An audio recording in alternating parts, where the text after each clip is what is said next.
नारायणं नमस्कृत्य नरं चैव नरोत्तमं देवीं सरस्वतीं व्यासं ततो जयमुदीरयेत्. Om. Dear friends, welcome to the study of the Mahabharatam. We were seeing the interesting story of Yayati, King Yayati.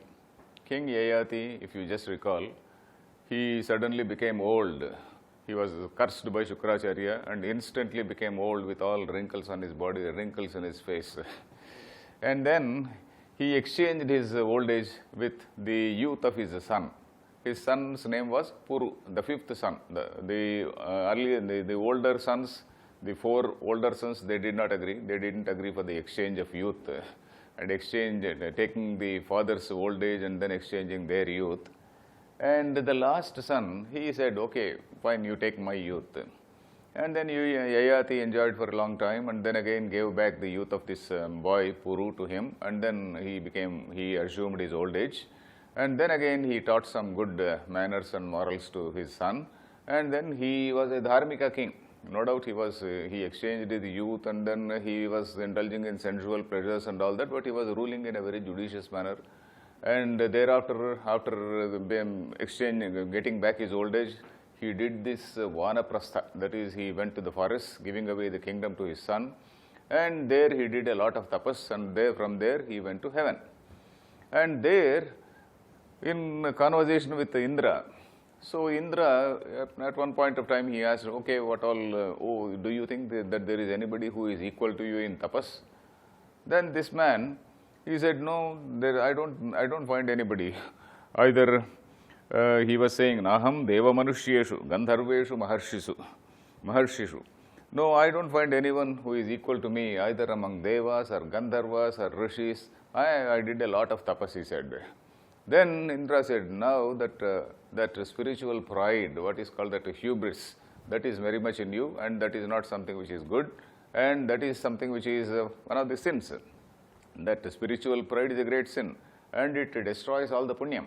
So your punyam is now exhausted, you go back to the mortal earth, the mortal ground, that is earth, bhumi. Then he is on his way to earth. So that is where we were. He is on his way. Okay, he realizes his mistake and he is on his way to earth. Because the Indra said, Yada avamanstha sadrushasya shreyasascha. You have disregarded your equals, your superiors and also your lesser persons.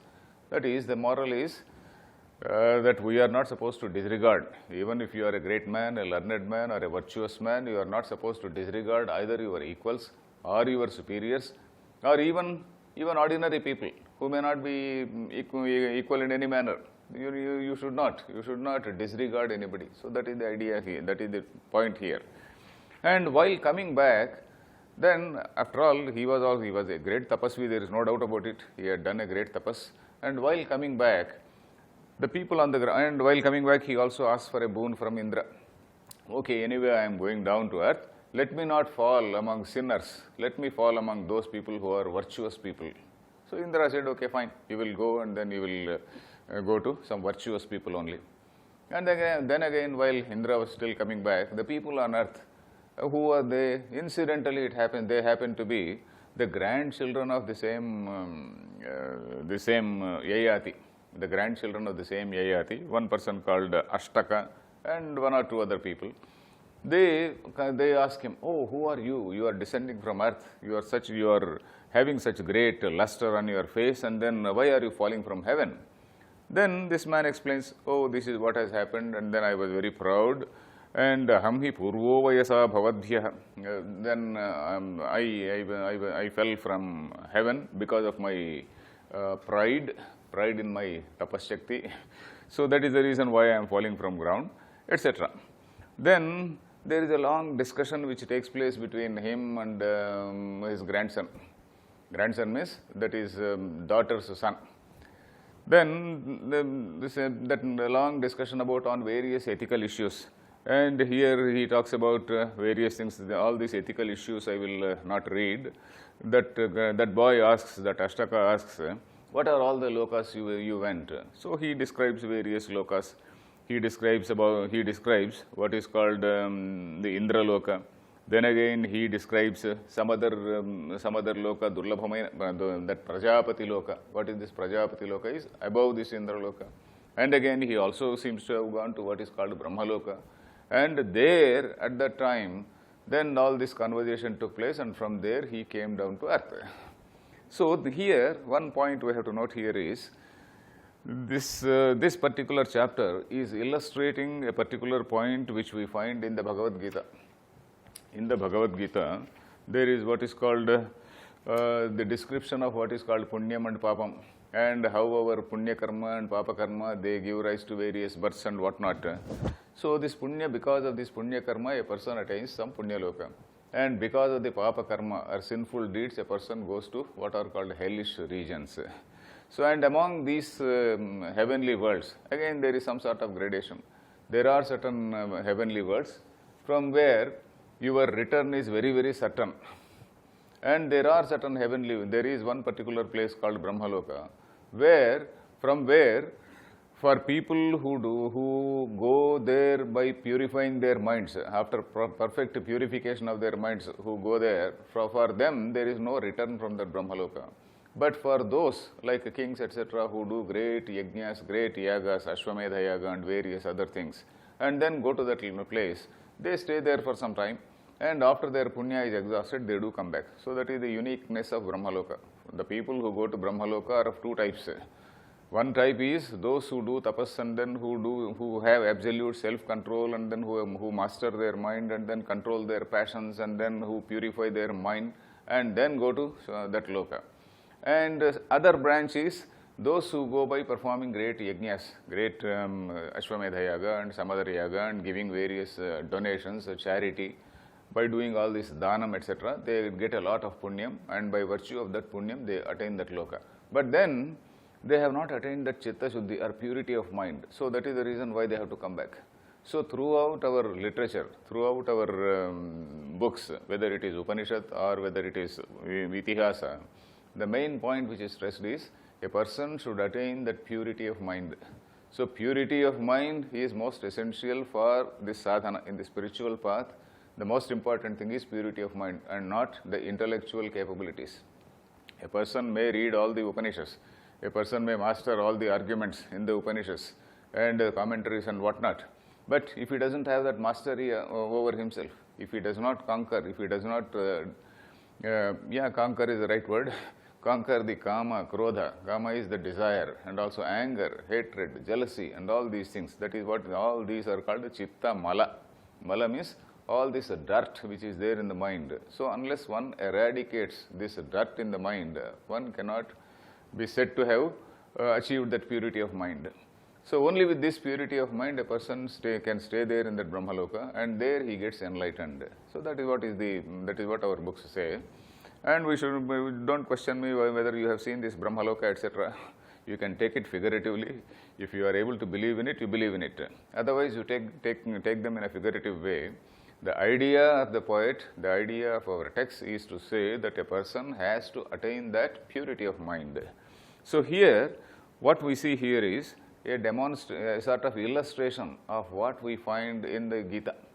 In fact, many of these passages, if we see in the Mahabharata, it is almost like a sort of illustration of the points which are told in the Bhagavad Gita. For example, in the Bhagavad Gita, in the 8th chapter of the Gita, this description of various worlds that is given.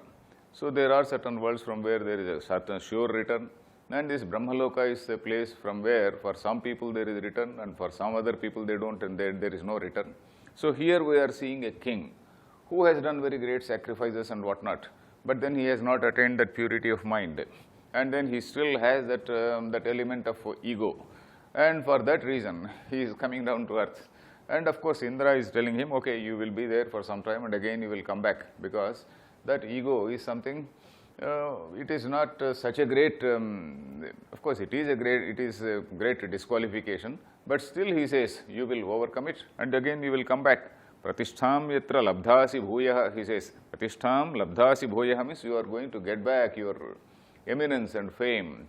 Now go back and then do some tapas for some more time, achieve some self-control, and then we will come back. So while he is coming back, That discussion with his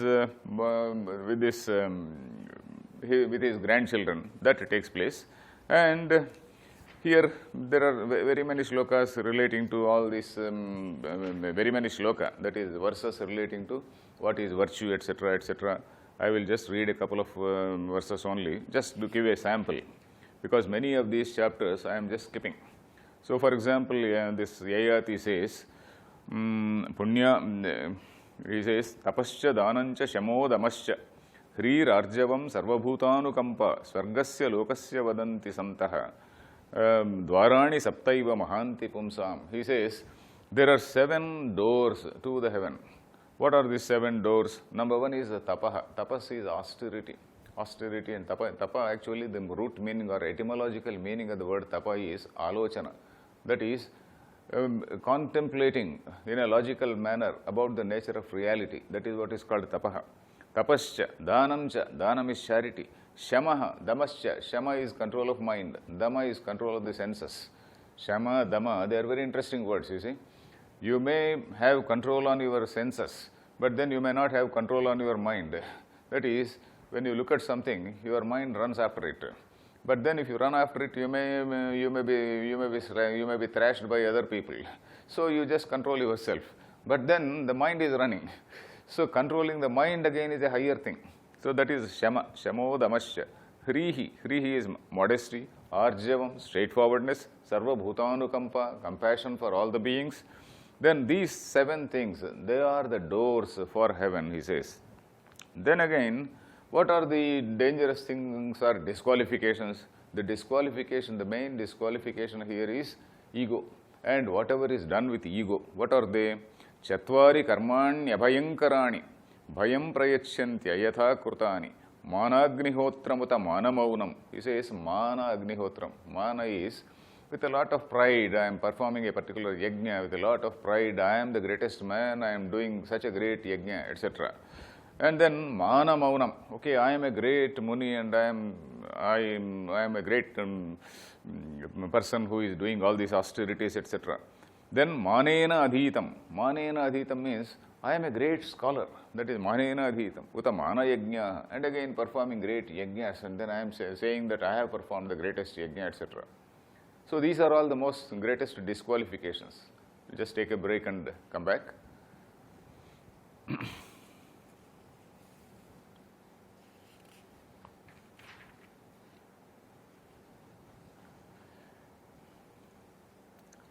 Let us come back.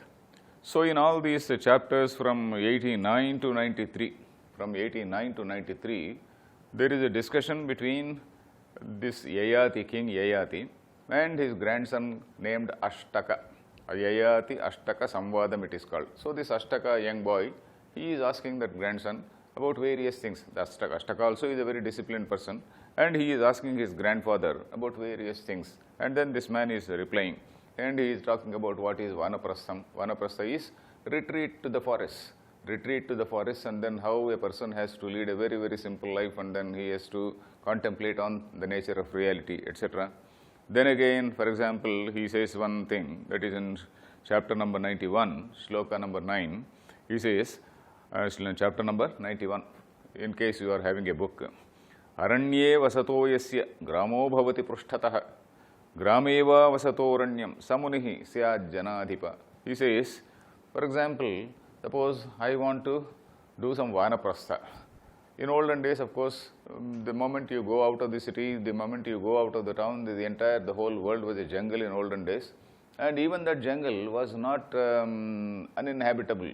In fact, in the jungle, there were a lot many sages, there were a lot many munis, a lot many brahmanas having some schools, colleges, etc. In olden days, all these rishis, they used to have their ashramas in the forest only.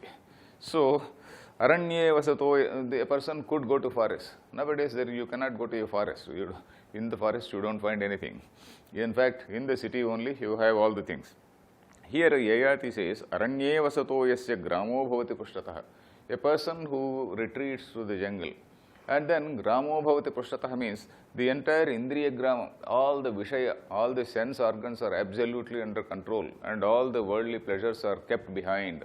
Pushtataha means kept behind. He is a muni. And even if he is staying in a muni, grameva vasato aranyam samunisyajanadhipa. So even if he is staying in the village, he has to be like staying in the forest, not meeting anybody, totally isolating himself, and totally isolating in the sense, like Bhagavad Gita also says, rahasi sthitah, that is sitting in totally sequestered, totally isolated manner, and then not mixing too much. If you are mixing too much with people, the world is too much with us. So not meeting the people too much, and then isolating himself. That is, though he is staying in a place, though he is staying in the middle of the people, he is at the same time isolated from people. So where you stay is not very important, but how you stay is very, very important. That is what decides whether a person is a muni or not. So like this, there are lot many shlokas which tells about what is dhanam, how a charity has to be done, and how a person has to behave, and then how a person should not accept things unnecessarily, in an undeserved manner. So all these things from 89 to 93, all these things they relate to various ethical issues. And because of this, and now at the end of this thing, many people who are related to this Yayati, they come to him, and then they say, we are giving our punyam to you. You are a great man, we are giving our punyam to you. And then you, with our punyam, you go to heaven. So he does not take from anybody else except from his own people. Because here again there is a point which is shown. The point which is shown here is the children, whatever good karma which is done by the children, it also benefits the forefathers. So in fact, that is the basic principle.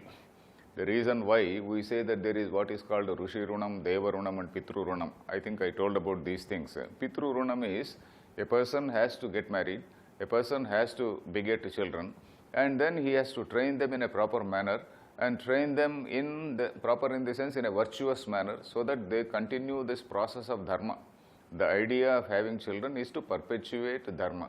And these people, by performing dharma, whatever punyam they attain, something goes to the forefathers also. So here, this Yayati does not accept any punyalokas from various people who come and try to give him. No, I am not as a king, I am not supposed to accept. But when his own grandchildren, they come and then they say, we are offering our punyam to you, you go back to heaven. So he accepts it, and says, there is a nice shloka here, Tasmat pavitram dauhitram adya prabhuti paitruke, he says. Dauhitra means the punya karma done by dauhitra. There is a word called dauhitra. Dauhitra means grandson, that is daughter's son. Duhitru is daughter. Duhitru and the daughter, D-A-U-G-H-T-E-R, daughter and Duhitru, they are actually cognate words. If you see, D-A-U-G-H-T-E-R, there are so many words which are silent. In olden days, they were also pronounced.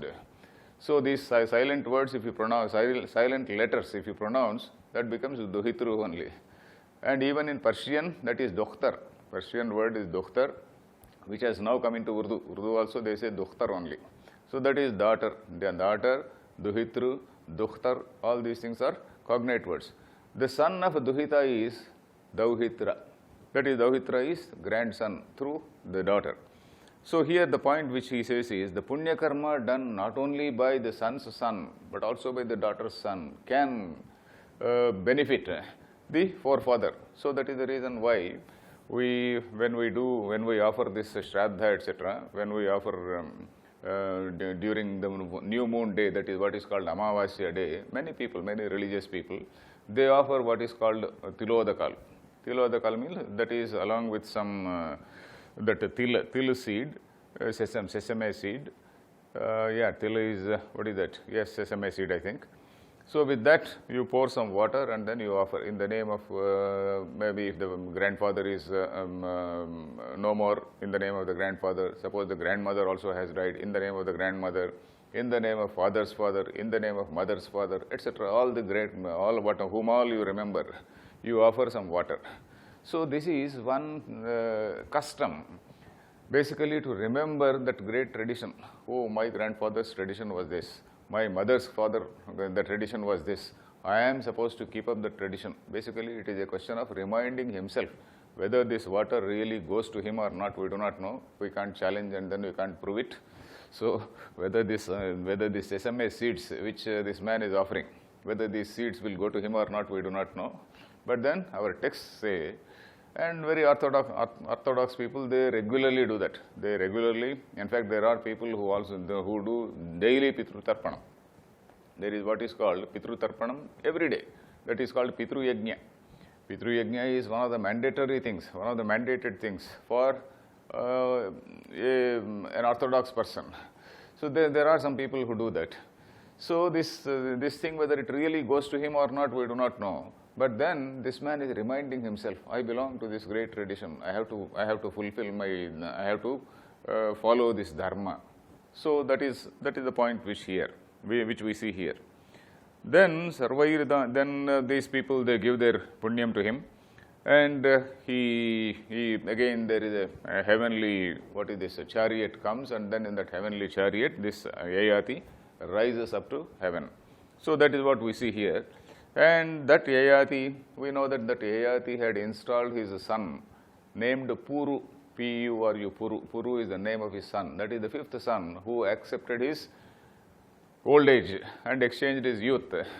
So that Puru later, when he again became a young man, he was installed a king. And then that Puru Vamsha, this chapters 94 and 95, these two chapters, they describe, they give a long list of all the kings, whom the Puru, whom did he marry, and how many children he had, and then who was the king after Puru, and who was the king later. So that is a long lineage of kings, long lineage. Lineage, you know, that long, what we call Vamsha Vruksham. Vamsha Vruksha is that family tree, as we say. Vamsha is family. Vruksha is tree. Vamsha Vruksha is family tree. Or you say simply lineage of kings. If you see the whole lineage of kings, there is a long list. And then this Puru, son of Yayati, say he inherited, and Puru, of course, we know that he is also the son of Sharmishta. Sharmishta, who is the daughter of that demon king. So he is the gentleman. So in his family, long list of kings. And in that long list of kings, there is one important person whom we know. That is one king called Dushyanta. In fact, there is a story of Dushyanta also in this book, but I am skipping it because that is a long passage and we have not yet entered Mahabharata. We are still in all the introductory stories only. Introductory stories relating to the forefathers of Pandavas and Kauravas. So this Yayati story is very, very important. I can't skip it because Yayati is the direct forefather, and then there are several points here. Dushyanta was the man who married a lady called Shakuntala, and that Shakuntala was the daughter of a great Rishi called Vishwamitra. Vishwamitra, we know. Most of us must have heard about what is called the love story between Shakuntala and Dushyanta. In fact, there is a poet in Sanskrit. The poet's name is Kalidasa, and that Kalidasa has written a very, very famous play named Shakuntalam. It is called Shakuntalam. Shakuntalam means the story of Shakuntala is called Shakuntalam. And who is this Shakuntala? Shakuntala is the daughter of that great sage. And how did that sage have this daughter? That is, that sage was doing a very great tapas, that Vishwamitra, a very great sage. And he was doing great tapas in order to become a Brahmarshi, but he had not achieved conquest, or rather he had not conquered his Kama and Krodha. Like this Yayati, he was also a great Rishi, but then he had not conquered the Kama and Krodha, that is desire and anger. And whenever these people, they aspire for a particular post, there is a test. So the invigilator is Lord Indra. Lord Indra, in our stories, sometimes we misunderstand Indra as to be some sort of mischief maker. Indra is not a mischief maker. Indra is a sort of invigilator. So he tests these people, how well they have controlled their desires and say anger. So how well has he controlled his anger or desire? So he sends a damsel. He sends a heavenly damsel who goes there and then keeps around and then just moving around. And she is seen by this sage. And then this sage gets attracted to her and he invites her, come and stay with me. So naturally that lady comes and stays with him. When she comes and stays with him, then now after he stays with her for some time and then produces this daughter. And he then realizes that his main purpose of doing tapas was distracted. So he honorably sends her away. Okay, I am sorry. And again he resumes his tapas. So that is how that damsel, the divine damsel, Apsara, her name is Menaka, and she gives birth to this daughter named Shakuntala. And this king Dushyanta, he happens to marry that Shakuntala. Again, there is a long story. I am skipping it. If somebody is interested, you can just type and then story of Dushyanta and Shakuntala. That is a love story, basically a love story. And he marries this Shakuntala. And to them, one great king called Bharata is born. A king called Bharata. In fact, the name of this country, Bharata, it has come from that king Bharata. That Bharata was supposed to be a very great king, who was the son of this Dushyanta and Shakuntala. Dushyanta and Shakuntala, again the same Puru Vamsha. The same Puru Vamsha, Dushyanta and Shakuntala, they gave birth to a king named Bharata. And that Bharata was a great king, and this whole land is named after him. It has acquired its name, that Bharata Varsha. Even now we say every day Bharata Varshe, Bharata Khande. Whenever we say Bharata Varshe, Bharata Khande, we are remembering this person. We may not remember this person, we are mentioning the name of this person. So, this Bharata is one of the forefathers of the same Pandavas and Kauravas. Then again we see that this line continues for a long list, and finally we come to a particular person called Shantanu, and that is where we have to stop, because from Shantanu the story of Mahabharata, the actual story of Mahabharata is going to start. And who is the Shantanu's father is one person called Pratipa. Even that name we can forget, but the Shantanu's name let us remember. And in this whole the chapters, the two chapters 94 and 95, this long list of names, and how some of these people they migrated to other areas, etc. These may be of interest to researchers. These particular chapters 94 and 95 of the first volume of Mahabharata, that is Adi Parvam, they may be of interest. In fact, they should be of interest to all the researchers in Indology. Particularly, we know there is a particular subject called Indology. People who study all our texts and then they try to see what was our history, what is the actual history, and who are we, and then how various cultures have impacted on each other. So this is the study in Indology. And in fact, very contentious issues like the so-called Aryan invasion theory. There are people who say that some Aryans had come from outside and then they came to India.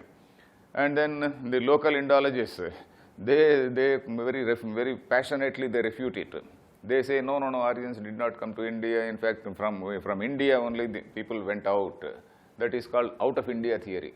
So there is a debate between the Aryan invasion, the protagonists of Aryan invasion theory and the protagonists of out of India theory. So this sort of debate is going on. I am not knowledgeable about this debate, so I am not going into that. But these two chapters, they should be of interest to the researchers. So we ultimately come to a person called Shantanu, and we will see his story next. Not immediately tomorrow. Tomorrow we will see the story of another very important character, that is Sage Vyasa. Sage Vyasa again is a contemporary of the Shantanu. So we will see that story tomorrow. Harihi Om Tat Sat.